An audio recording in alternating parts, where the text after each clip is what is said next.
Hi folks, it's Wednesday the 11th of January 2023 and this is my take on Uranus for 2023. I have got a couple of special announcements I'm going to make at the end of this. I've been trading some big news and I've got it now, so hang on to the end if you can bear with me. I'm looking at Uranus, the change bringer, okay?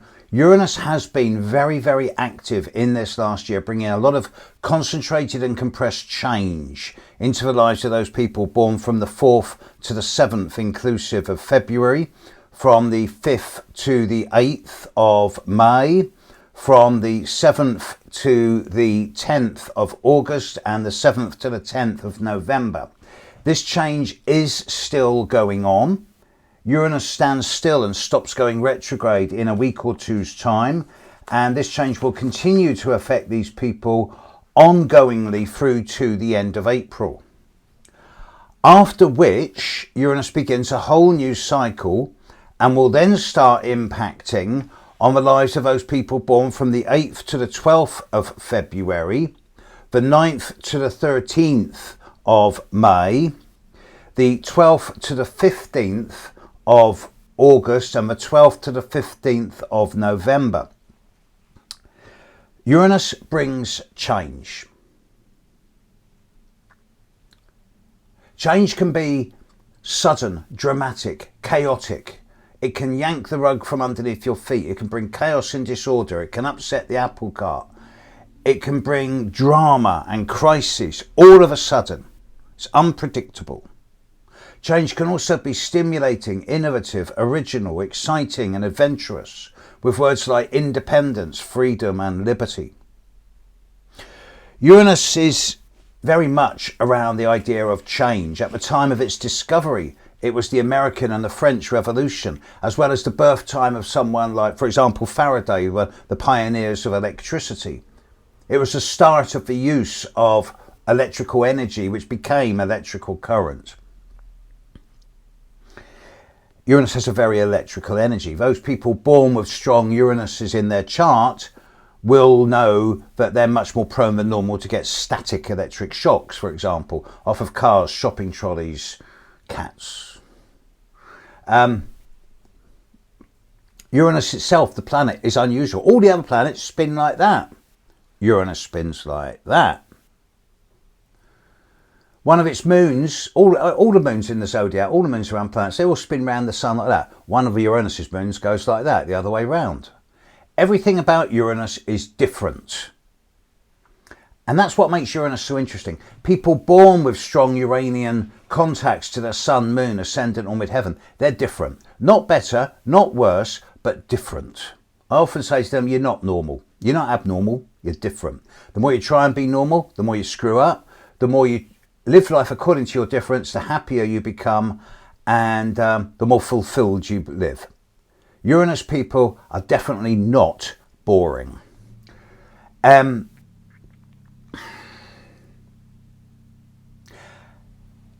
recent times, Uranus has been very active. I'm not going to go back a long time, but let's go back to, for example, 1989, the Uranus-Neptune conjunction and the Saturn-Uranus conjunction, as well as the Saturn-Neptune conjunction, all three of them together in Capricorn. This is the birth of the internet. It's when the first codes were being written by is it DAPRA, some American defense organization, which then gave birth to the first communications between computers in 91, 92, while Uranus was still in Capricorn, the sign of world government, for example.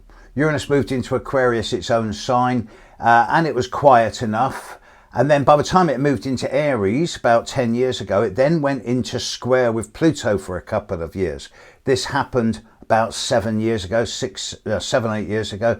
And this was the clash between the need for the collective, as defined by Pluto in the sign of Capricorn, the world government, the needs of the greater community, versus Uranus in Aries, the need for individual human rights.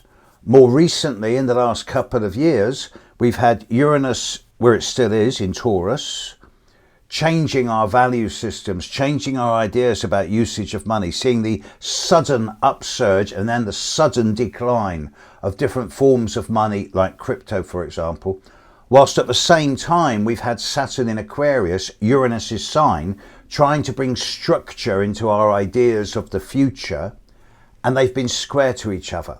So if you look at Saturn squaring Uranus, then there's been an attempt by Saturn in the last couple of years to bring a degree of structure and order into some of the more anarchic, chaotic and futuristic versions of the world. Whereas if you look at it as Uranus squaring Saturn, you're seeing it as a time of attempting to revolutionize our limitations, to change our boundaries from concrete and steel into transparent rubber and elastic. And it's where we've learnt both collectively and individually to bend the rules instead of breaking them. Although the diehards are still trying to have the way it's always been and as the way it always will be without any flexibility.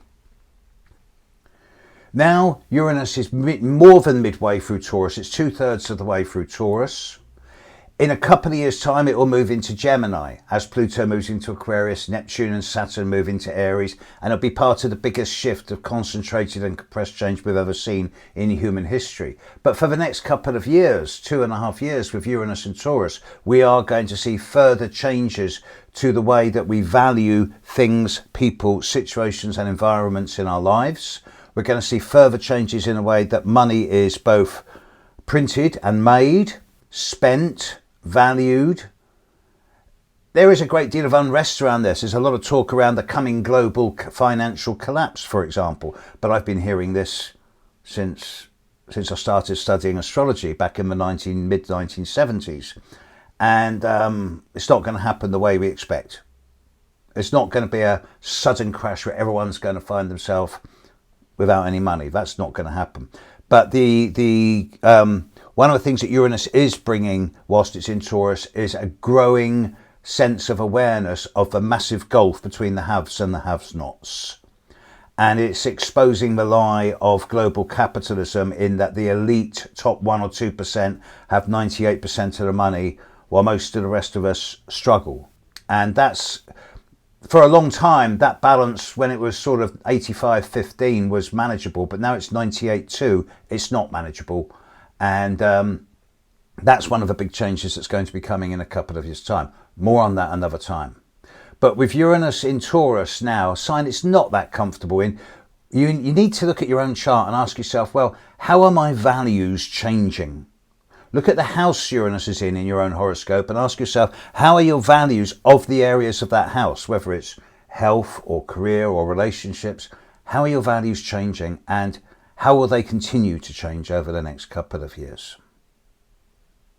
Couple of announcements. Firstly, in 2 weeks today, I land in Bermuda. I've been asked to go out to Bermuda to do a large number of readings. I've got a lot of bookings. I'll be there for 12 days. So if there's any of you in Bermuda who want to see me, you know how to get hold of me. I've been there 5 or 6 times before. This may be my last visit to Bermuda because I'm getting older. Time will tell on that one. But here's my big news. Out today, the Bedroom Astrologer 2023 version updated. You can get hold of it through any good bookshop. It's out global distribution. Any good bookshop will have it. And if you want a signed copy from me, it'll cost you not too much. Drop me an email, steve@stevejudd.co, and we'll sort it out. I've got 200 copies for clients and friends. So you know how to get hold of me. All right, folks, that's it for today. Catch you soon. Bye now.